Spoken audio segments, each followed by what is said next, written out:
What if the coldest frontier wasn't just frozen wasteland, but the very stage where empires, gods, and the undead would clash?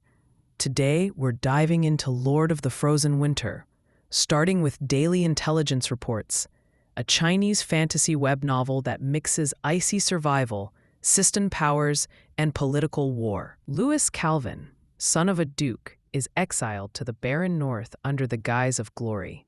But instead of dying in the snow, he awakens the daily intelligence system, receiving chilling reports of frost wolf raids, ancient god corpses, holy crusades, and continent-wide undead invasions.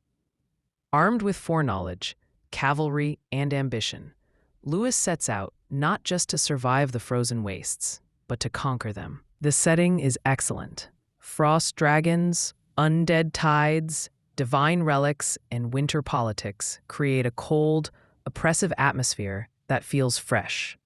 The daily intelligence reports are a neat twist, like a prophecy system that warns the MC of both small raids and world-shaking disasters. Louis's rise is fun to watch. He's calculating, ruthless when needed, but also pragmatic. The pacing is inconsistent. Sometimes 5 huge events are crammed into a few lines. Other times, an entire chapter drags on about trivial details. The cheat is underdeveloped. For a system novel, the daily intelligence aspect could be used in more creative ways. Often it feels like a background narrator rather than a driving mechanic. There's a touch of on-the-fly writing.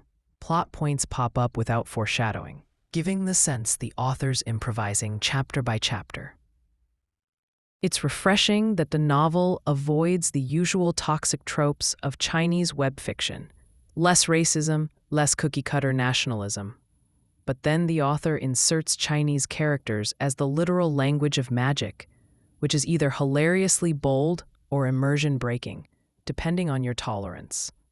Also, while the atmosphere is strong, the harem tag looms over the story, and if the pacing doesn't stabilize, the novel risks collapsing under its own ambition. If you're into icy wasteland survival, military conquest, and looming apocalypses, Lord of the Frozen Winter is worth checking out.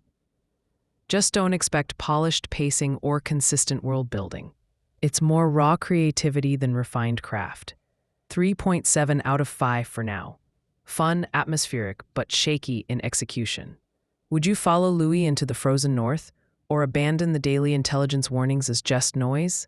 Let me know in the comments. Don't forget to like, subscribe, and stay warm out there.